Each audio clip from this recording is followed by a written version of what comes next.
May mga customer talaga na babalik-balikan kapag nasarapan sila.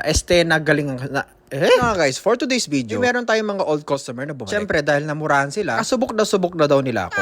So, ito na nga guys, meron silang mga dalang mga perfume, as in, ang daming perfume. Tapos ang unang idea, gusto nila kasama nila yung box. Ang dami-dami nila linalagay. O, diba, may pa iPhone pa.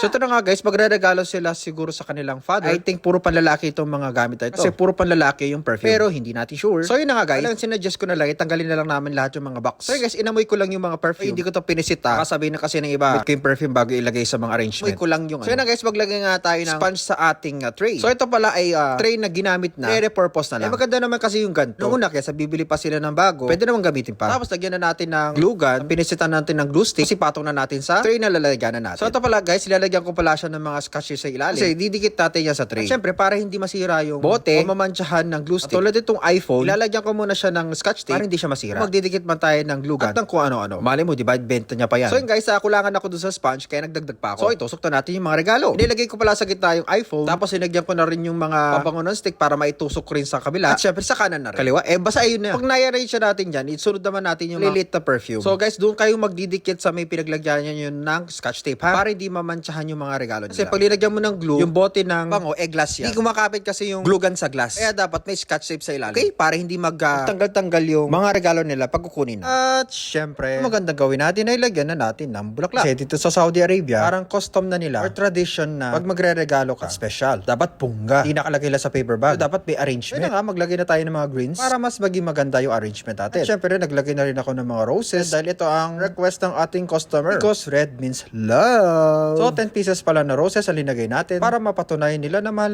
nila ang kanilang pagre-regaluhan. So, as you can see, Watusi, ay marami na naman spaces. Kaya maglalagay tayo ng grits na ruskus. Ang mga pagitan ng mga roses. Hindi masyado makita yung sponge. So yan, singisingit ko lang siya sa mga dapat isingit. Nakasingit-singit, na mukha ka naman singit. Char. Siyempre, dahil nakukulangan tayo. Alam nyo naman, libre na naman. Maglagay tayo ng gypsophilia. Kasi dahil dark red yung linagay natin, para maging light, airy, and flexible. Ano raw? Tayo na yon. Para magkaroon ng konting buhay ba? Kasi puro dark. Ganda talaga itong ginagamit ng gypsophilia na ito. Siyempre, may papakilala ko, si Solid Dago. Ito hindi Solid na gago ha. So yun guys, bali, pinag-iwa-hiwalay ko siya at linagay ko siya ulit-ulit. Kinalat-kalat ko lang para mas maging maganda. Para magkaroon ng konting buhay ang ating arrangement. So yun na nga, para mas maging maganda. O diba tapos na ang ating arrangement? Siyempre, sprayan na natin ang ating arrangement para mas maging fresh at hindi mamatay. And so, ito na ang ating finished product na regalo sa kanilang tatay na mapapanood ng mga tatay na ito na mapapasana all. Kita na nyo naman. 5 set ng mga perfumes. Tapos may mga bulaklak. At syempre, meron na po 50 Pro Max. So, maraming salamat. Sana yung marami kayo napulot. Mga discarding pamplorista. Comment down below kung nagustuhan nyo. Siyempre, i-follow nyo na rin. Janjaranan! Shoutout! Maraming salamat sa mga nag-share ng recent video ko. At kung gusto mo mapasama sa shoutout, i-share mo na ang video na ito. And for more nakakatawa at nakaka-goodbye sa videos, please like, comment, and follow my Facebook page. Kita kits!